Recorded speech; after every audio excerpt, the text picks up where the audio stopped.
ফের সড়কে মৃত্যুর মিছিল। ফরিদপুরের দুর্ঘটনার রেশ কাটতে না কাটতেই 4 জেলায় নিভে গেল আরো 18 জনের জীবন প্রদীপ।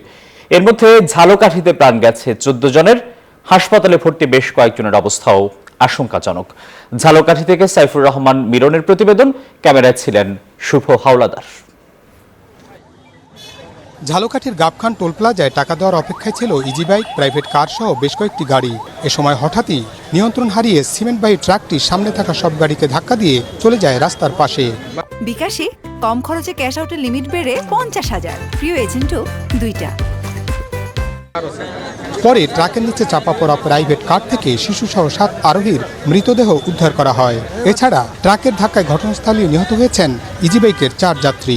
গুরুতর আহত অবস্থায় হাসপাতালে নেওয়ার পর সেখানেও 3 জনের মৃত্যু হয়।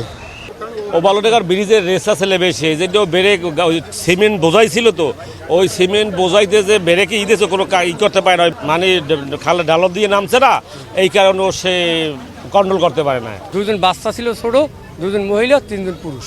ড্রাইভারের একদম ঘিলু বের হইয়া গেছে, বের হইয়া একদম নিচে পড়িয়ে রয়েছে, পলিথিনে উঠাইয়া তারপর দেওয়া হয়েছে। আর পাশের জন যাত্রী সিরিয়ে গেছে, একদম এখান দিয়ে সম্পূর্ণ বাঘ হয়ে গেছে।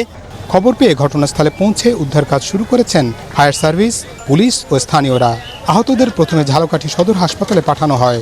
পরে তাদের মধ্যে 10 জনকে গুরুতর আহত অবস্থায় পাঠানো হয় বরিশাল শেরেবাংলা মেডিকেল কলেজ হাসপাতালে।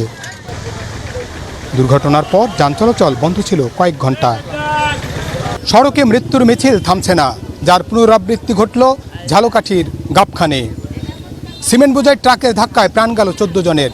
এই মৃত্যুর মিছিল থামাতে কার্যকর পদক্ষেপ নেওয়ার দাবি তুলেছেন স্থানীয়রা। এদিকে নওগাঁয় 2 মোটরসাইকেলের সংঘর্ষে স্বামী স্ত্রী মারা গেছেন, আর টাঙ্গাইল ও রাজবাড়ীতে আলাদা দুর্ঘটনায় নিহত হয়েছেন আরও 2 জন। সাইফুর রহমান মিরন, নিউজ 24, ঝালকাঠি।